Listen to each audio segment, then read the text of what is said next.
कल से लेकर के बड़े चोरों की चर्चा है। आज मैं सवेरे टहलने निकला था शहर में, हमीदगंज सुदना रोड में, तो लोग मिले। चर्चा है 70 लाख और 40 लाख की।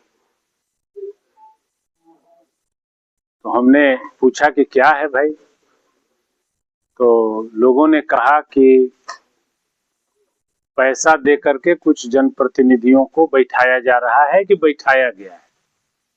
हम बोले कि अभी कैसे बैठाया जा सकता है, अभी तो नाम वापस लेने का समय समाप्त हो गया। तो बोले नहीं, नाम वापस लेने का समय समाप्त हो गया, इसके बाद भी जो लोग चुनाव लड़ रहे हैं उनमें से कुछ लोगों को पैसा दे करके बीजेपी के नेता आए हुए हैं बाहर से और वो लोग बैठा रहे हैं। हमने बोला अच्छा। तो ये आश्चर्य की बात है कि एक मामूली शहर में वार्ड और शहर का चुनाव हो रहा है, और शहर के चुनाव में बीजेपी के राष्ट्रीय महामंत्री, बीजेपी के पूर्व मुख्यमंत्री, बीजेपी के पूर्व मंत्री, बीजेपी के विधायक, बीजेपी के सांसद, बीजेपी के सारा कुनबा कहां बैठा हुआ है? तो वार्ड के चुनाव जीतने के लिए। आप इससे अनुमान लगा सकते हैं कि बीजेपी के लोग जनता के लिए कितना काम करते हैं। जो बीजेपी के नेता होते हैं वो जनता के लिए कोई काम नहीं करते। तो इसके बाद होता क्या है कि जब उनके परीक्षा की घड़ी आती है तो चीट देने वाला दिल्ली से आ जाता है। जो चोरी एग्जाम का जो चीटिंग होता है, पकड़ाता है चीटिंग करने के लिए, तो कोई दिल्ली से आएगा, कोई रांची से आएगा, कोई जमशेदपुर से आएगा, कोई कहीं से भवनाथपुर से आएगा, कोई पांकी से आएगा। अरे भैया, ये वार्ड के चुनाव हो रहा है और ये निर्दलीय चुनाव है, ये दलीय आधार पर चुनाव नहीं है। तो ये पूरे देश के नेता चले आ रहे हैं।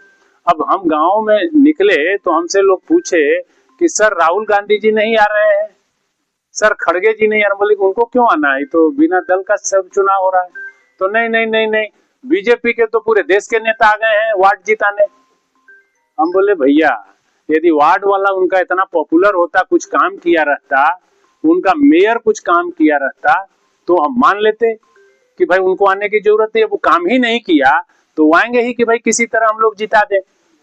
तो मेरे भाई, ये अनैतिक है कि निर्दलीय चुनाव लड़ रहे लोगों को बैठाना, धनबल का उपयोग करना।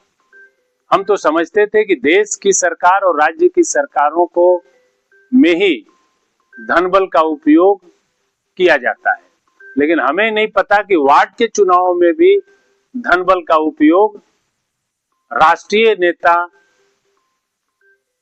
मुख्यमंत्री स्तर के नेता ला करके करेंगे। तो ये दुर्भाग्यपूर्ण है। भ्रष्टाचार जो नगर निकाय में हुए हैं उसका पैसा साफ दिख रहा है। मैं चुनाव आयोग से मांग करता हूं कि आए और आकर के चुनाव आयोग कम से कम देखे तो कि 15 लाख खर्च हो रहे हैं कि 15 करोड़ खर्च हो रहे हैं।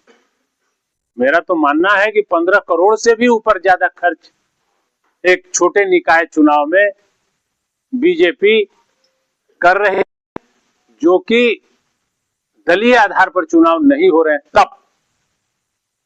तो ये स्थिति है। मैं तो इस बात को लेकर के बहुत ही अभिभूत हूं कि एक पलामू की बेटी नम्रता त्रिपाठी को रोकने के लिए सारे देश के बीजेपी के नेता एकजुट हो गए।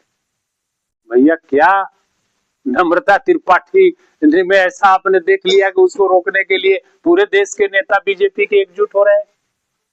तो भाई, जिन लोगों ने भी 70 लाख लिया कि 40 लाख लिया, मेरे पास तो एविडेंस नहीं है, लेकिन जो आम चर्चा है उस चर्चा के मुताबिक मैं मेदिनीनगर की जनता से अपील करता हूं कि नेता भले ही 70 या 40 में लिए बिके जा सकते हैं, खरीदे जा सकते हैं, जनता को खरीदने की ताकत किसी दल में नहीं है, किसी पार्टी में नहीं है। बीजेपी के किसी नेता में औकात नहीं कि मेदिनीनगर की जनता को खरीदे। तो मैं उस जनता से हाथ जोड़ करके आग्रह करता हूं, विनय करता हूं, अनुनय करता हूं कि जो लोग भी आपकी कीमत लगा रहे हैं, आप उनकी औकात बताइए कि आप मेरी कीमत नहीं लगा सकते। तो मेरे भाई, मैं सब लोगों से ही आग्रह करता हूं कि मेदिनीनगर के भविष्य के लिए इसको नली, गली, सड़क, पेयजल, जाम, इन ट्रैफिक जाम, इन सब से मुक्ति दिलाने के लिए, टाउन लीज जैसी समस्याओं का स्थायी समाधान के लिए आप इनके चक्कर में न पड़े कि कौन कितने में बिक रहा है, कौन कितने में खरीदा जा रहा है। क्योंकि ये पैसा 1130 करोड़ रुपए को जो बंदर बांट हुई है, उसका पैसा बोड़ा में बोड़ा भर के रखा हुआ है। इसलिए मैं अपने सभी भाइयों से, बहनों से हाथ जोड़ करके प्रार्थना करूंगा कि आप सब लोग 5 नंबर और बेंच छाप, यही 2 चीज याद रखें।